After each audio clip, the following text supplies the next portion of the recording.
আসল অপরাধীকে খুঁজে বের করুন। টেস্ট করা হোক যে আসলেই এ বাচ্চা বাবা খেয়ে। উনি কি হুজুর বলে হুজুরের পক্ষে কথা বলার কেউ নাই?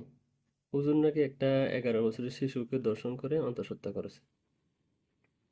হুজুর যদি অপরাধী হয়, হুজুরের কঠিন শাস্তি হোক। কিন্তু হুজুর তো আপনাদেরকে একটা স্যালেন্স ছুড়ে দিল।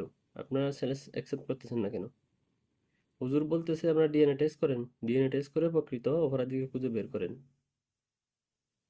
ডিএনএ টেস্ট করার পর হুজুর যদি অপরাধী হয়, হুজুরের কঠিন শাস্তি হোক। আর যদি হুজুর অপরাধী না হয়, প্রকৃত অপরাধীকে খুঁজে বের করে শাস্তির আওতায় আনা হোক।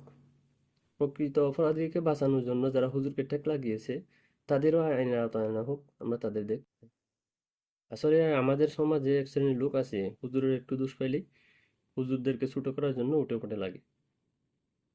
আজকে হুজুরের পক্ষে কথা বলার কেউ নেই। হুজুর আপনাদেরকে স্যালেন্স ছুড়ে দিল, আপনারা স্যালেন্স অ্যাকসেপ্ট করতেছেন না। তো আপনারা ডিএনএ টেস্ট করেন, ডিএনএ টেস্ট করে প্রকৃত অপরাধীকে খুঁজে বের করেন। তা আপনারা ডিএনএ টেস্ট করতেছেন না কেন? উনি হুজুর বলেই, হুজুরের দোষ পাইছেন, হুজুরকে সমাজে ছোট করতে হবে। তো হুজুর আপনাদেরকে স্যালেন্স ছুড়ে দিল, আপনারা স্যালেন্স অ্যাকসেপ্ট করতেছেন না। ডিএনএ টেস্ট করেন। তো ডিএনএ টেস্ট করতেছেন না কেন? টাকা নাই? টাকা না থাকলে আমাদেরকে বলেন, আমরা দিব টাকা। আপনারা ডিএনএ টেস্ট না করে উল্টো হুজুরকে গ্রেপ্তার করলেন।